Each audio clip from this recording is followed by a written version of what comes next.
This is the Cubs POSTCAST, your instant game reaction for the Chicago Cubs. Part of the Locked On Podcast Network. Your team every day.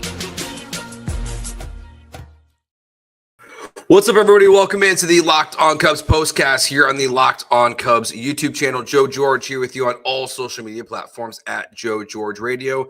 And the Cubs win 6-1 against the Chicago White Sox. Both rookies, Cade Horton and Matt Shaw, carry this team to victory today. Today's episode is brought to you by Gametime. Download the Gametime app, create an account, and use code LOCKEDONMLB for $20 off your first purchase. What's up to everybody here in the chat live on YouTube, everyone listening where you get your podcast, Apple, Spotify, wherever you can find it. You can reach out to me on any social media platform at Joe George Radio. All right, so we'll talk about Cade Horton, what we saw from him in this game, Matt Shaw, some hope for Ian Happ, and kind of still, even though, yes, the Cubs won 6-1, still some stuff at the top of the order there that's not great, particularly from Kyle Tucker. So we'll hit on that stuff at the very end of the show today. But we'll start today's show off with our Locked On Player of the Game. This is the Locked On Player of the Game. All right, Locked On Player of the Game. Not even a question about it for me. Well, we're going to give him 2. So I guess there's a small question. Cade Horton to start. 6 1/3 in this one. He's been fantastic in the month of July. 23 2/3 inning this month in 4 starts. 4 earned runs allowed, all coming in 1 start against the Minnesota Twins. In those 4 starts, 17 strikeouts, 17 hits, 8 walks only. And he was really good again tonight. We saw the changeup show up a little bit against the lefties in this game. And look, what you want to see from a guy like Cade Horton or any pitcher, frankly, in baseball, but specifically a rookie, is coming off a night where you get embarrassed by the White Sox. And immediately there's potential damage there in the first and second inning. Cade was able to get out of it. Not a lot of hard hit contact, only 3 hard hit baseballs in this game for Cade. So he was really rolling out there and really has emerged to what it seems like his potential could be. And look, the strikeout numbers still aren't as high as I think everyone would have hoped of what we saw in the minors, but Cade is really starting to come into his own as a starter for the Cubs, which is super, super exciting. Not just for the now, but for the future, because I saw a couple people in the chat talking earlier and some stuff on social media about, when he came out of the game. I think it's just more the lefty matchup, but I think the innings, the pitches are still something we have to keep an eye on this year, because I don't know how far the Cubs will extend him, especially because this is a team that obviously is intending on pitching deep into the playoffs this year. And Cade Horton is going to, go way past anything he's ever done as a professional this year before the playoffs even get here. But again, he was awesome in this game. So he's part 1 of our Locked On Player of the Game. The other one has to be Matt Shaw. Another home run in this one. Also has a walk with bases loaded that brings in a run there. But the home run, the 2-run home run that made it 3-0, 4 home runs since the All-Star break. And, there's a report out there on social media that, from someone that I think used to cover the Cubs or used to work for the Cubs even, that the Cubs are interested in heavily pursuing Eugenio Suarez, which I think it was tweeted like as Matt Shaw hit his home run in the game. But Shaw is just rolling. They talked about it a lot on the broadcast, the adjustments that he made.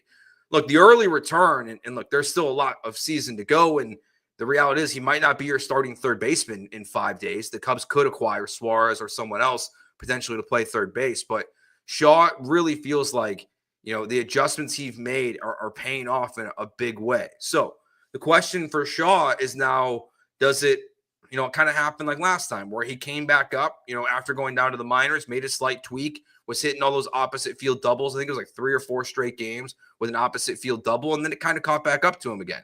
The pitchers got the book on him, and he was struggling again.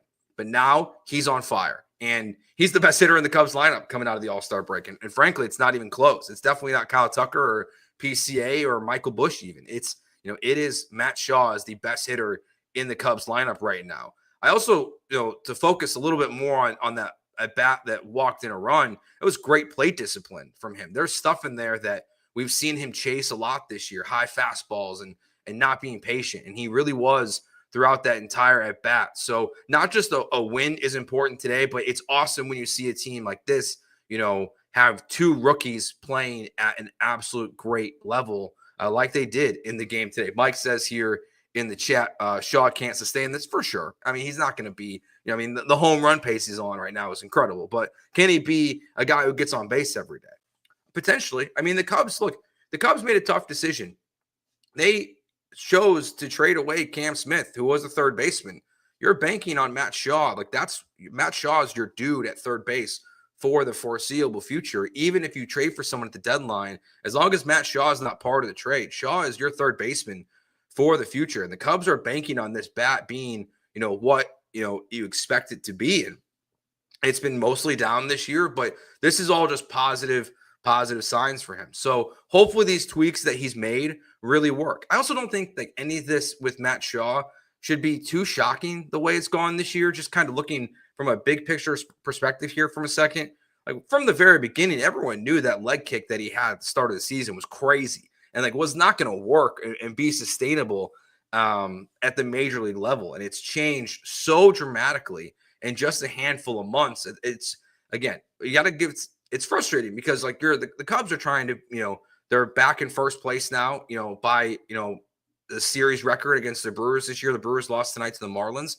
So the Cubs are back in first place right now in the Central. They have maybe even the best record in the National League. I don't have it in front of me right now. So, but as the Cubs are winning, it is hard to sometimes let these prospects grow and develop when the expectation for the team has changed so much. So hopefully this, again, is just a sign of things to come for Matt Shaw and for Cade Horton, just continue to perform at this level. Keep the walks down, the hits, not that many. And he's just pitching really, really well right now for the Cubs. And the other thing about Matt Shaw, too, a couple people in the chat are mentioning this here. I mean, he's been, Gold Glove level at defense this year. It's coming off last night's game. Brujan, obviously a bad day, to say the least, at third base. He had 3 hits in the game, but wasn't very good, defensively. And Matt Shaw has not had that issue whatsoever. He's been incredible at third base. So if you get that glove and if the bat can get going, if the Cubs don't trade for a third baseman, like maybe this is something to, really keep an eye on for the rest of the season, and we'll just kind of wait and see. All right. We'll get to Ian Happ, what happened in the game today for him, maybe some hope for Ian Happ, who's been struggling mightily. We'll talk about what's going on at the top of the lineup there, specifically with Kyle Tucker and the struggles that he's having at the plate. So we'll get to all of that next, plus your questions and comments here in the YouTube chat here on the Locked On Cubs postcast on the Locked On Cubs YouTube channel. Today's show is brought to you by Gametime. Have you ever decided at the last minute to head to a ball game with friends or family? Maybe it's game day and you suddenly realize you want to be in the stands. That's exactly where Gametime comes in. It's the easiest way to grab last minute tickets without the stress. With the money you save on tickets, you can splurge on food, drinks, merch, or even invite a bigger group to come with you. Gametime makes all of that possible. Gametime makes buying tickets fast and simple, and prices on the app actually drop the closer you get to first pitch.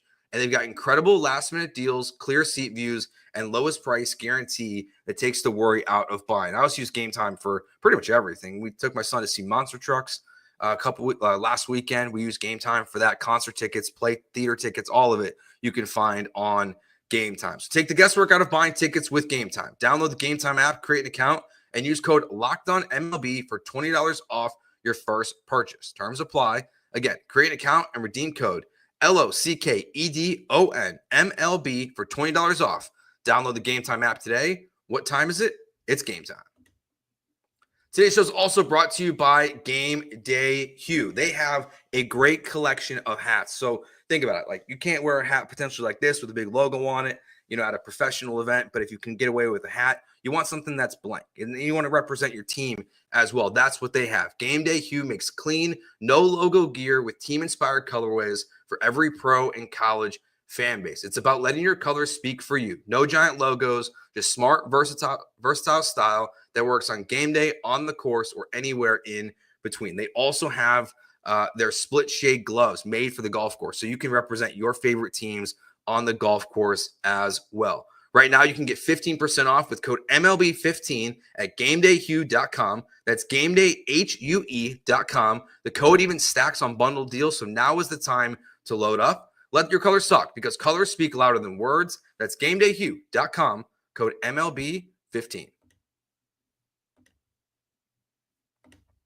All right, Ian Happ hits a home run in this game, multi-hit game for him in this one, plus a walk. So hopefully that's a sign of things to come. We went pretty hard at Ian Happ, myself in the chat yesterday, I would say, during the show. Well-deserved. He's not playing well. And kind of like Matt Shaw, Alex Cohen and JD talked about at length on the broadcast today, why, what they were talking about with Ian Happ and the hitting coaches about, what he's been going through, adjustments they're making. So he's just been slumping. So today, if anything, is just a sign of hope, that maybe Ian Happ can get things going. One game doesn't fix the problems that you've been having this season, but maybe this can be something for him. And I'm sure for Ian Happ, like personally, it's got to be refreshing. Just make contact with the ball, see it leave the yard opposite field, and just make contact another time, bring guys in, all of that stuff. Again, hopefully it's just a sign of things to come for him.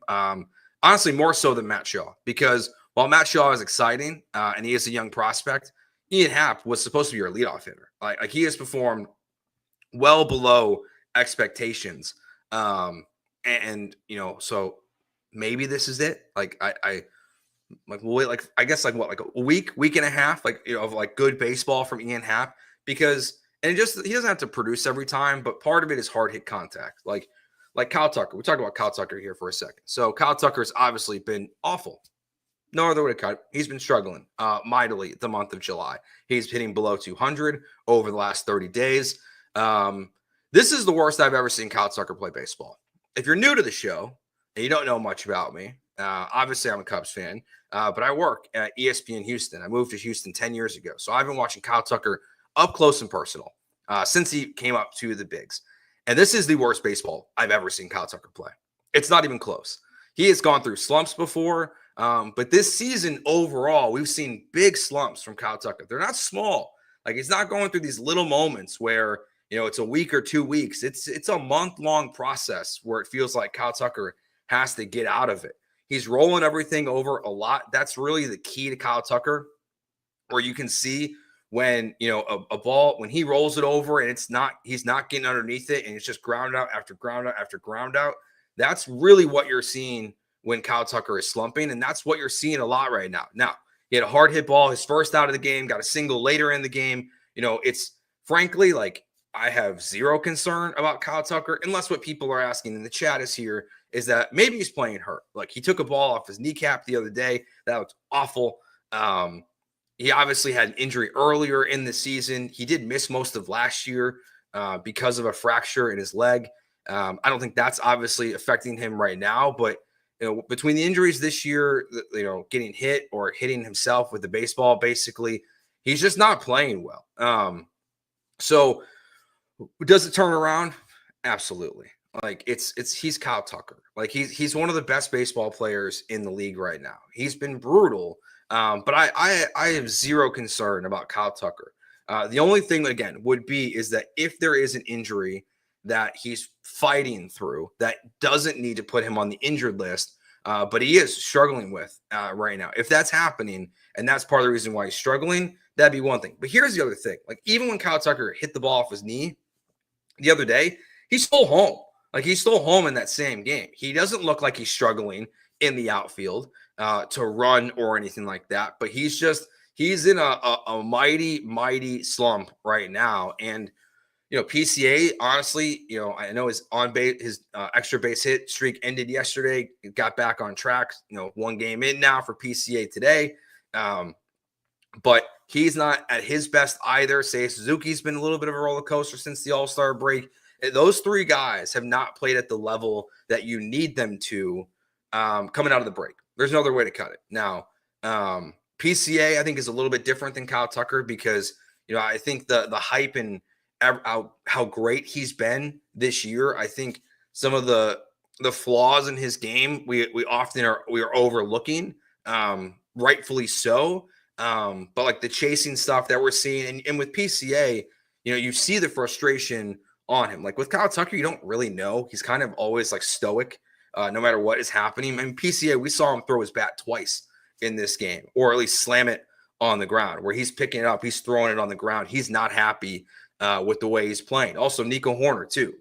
you're not getting elite production from these guys. So that's kind of to me why the Cubs are, at 500 at this point, coming out of the All-Star break. And, hopefully today's game can, again, a lot of hope talking about on the show today. But the Cubs haven't put together a lot of great baseball, a big long win streak. And while the Brewers have lost 2 games, the Cubs can win the game tomorrow. I think it's going to be another bullpen game because obviously the Cubs haven't made a trade yet. So another bullpen game for the Cubs. The last 3 have been a disaster, to be frank. Definitely need a better outing tomorrow. And if you don't get one, you need your lineup. You need these guys we're talking about right here to step up to win the 3rd game of the series before you get ready to take on the Milwaukee Brewers, in which you'll have Matthew Boyd, Colin Ray, and Shota Imanaga starting in that series. Ryan asks, when will the trade be? Unfortunately for the Cubs, and Cubs fans, I think you're going to be waiting. I think you're going to be waiting a little bit, especially if it's Suarez. Like, if Suarez really is the target. Now, we've seen the Arizona Diamondbacks have made 2 trades. They've traded away Josh Naylor. Tonight, they traded away Randall Grichuk to the Kansas City Royals. They're selling big time. They're going to unload their team, it seems like. I feel like, we're going to see Gallen get moved if someone wants to take it. I think we're going to see Suarez get moved. What's interesting about Suarez is the Cubs are probably playing a little defense too, to be honest, if you acquire him. It feels like Suarez is going to be, at this point, with the Yankees making a move, I feel like Suarez is going to be in the NL Central. I don't know which of the 3 teams between the Cubs, Brewers, and Reds he's going to be on, but there's a lot of stuff about the Cincinnati Reds wanting to get back into the Eugenio Suarez business and try to make a push for the wild card this year, make the playoffs for the first time in forever. But so we'll see. I think we'll be waiting a little bit. I think the Cubs might make one small move or one lesser move, I would call it, before Tuesday. And then I think the big splash will be coming up. Jonathan brings up here in the chat, Javier Assad asking if he'll be good. Yeah, I think Javier Assad will be good. I really like him a lot. He'll make his rehab start on Wednesday, I believe it is. So both Javier Assad, Miguel Amaya getting ready to come back as well. So that's the thing, is if you can add at the deadline, you're also going to be getting back Assad and Amaya. So you're going to be adding to this team in multiple ways, hopefully, including the deadline. Jed Hoyer has to make the moves. I would like to see it. Goro asks here, what do you think of trading for Mike Tauchman? I always say his name wrong. I'm sure I just butchered that. I'd like it a lot. I think that would be an interesting move for the Cubs, basically because they have no depth on this team. It's not great. Having someone else that can play in the outfield to give guys a day off, I would be fine with it. Eric says, why trade for him when you could have just kept him? Yeah, unfortunately, it feels like that's a miss a little bit to not just keep him. He's a fine baseball player, but I do think he would be a good bench player for the Cubs. And that's what I kind of think. It's a low-level bench deal, maybe a bullpen deal, a starter. Frankly, I'd like to see the Cubs trade for 4 players. A starter that's elite or can be elite, a bullpen arm, because I do think they need some help there a little bit, even though for the most part the bullpen's been really good this year outside of this month. Obviously, a third baseman, if you don't believe in Matt Shaw, which we'll see. I'm curious if what they're going to do. We keep having to talk about this on every show. I don't know if the Cubs are looking at what Matt Shaw is doing right now and talking themselves out of Suarez or something like that, because they know better than all of us about what they believe in him as a prospect, and maybe he's changing their mind. Joe Ryan's another name who's in the chat here. Like, yeah, Joe Ryan would be awesome if they could trade for him. So great first name as well. So, all right, thank you for watching. We'll be back with you guys tomorrow after the last game of this series. Hopefully another Cubs win. So thank you for watching. Remember, you can find me on all social media platforms at Joe George Radio. Remember, hit that subscribe button here to the Locked On Cubs YouTube channel, plus wherever you find our podcast. Myself, Matt, and Sam, all of our shows available on the Locked On Cubs audio feed on Apple and Spotify. We'll talk to you guys tomorrow. Thanks for watching. Peace.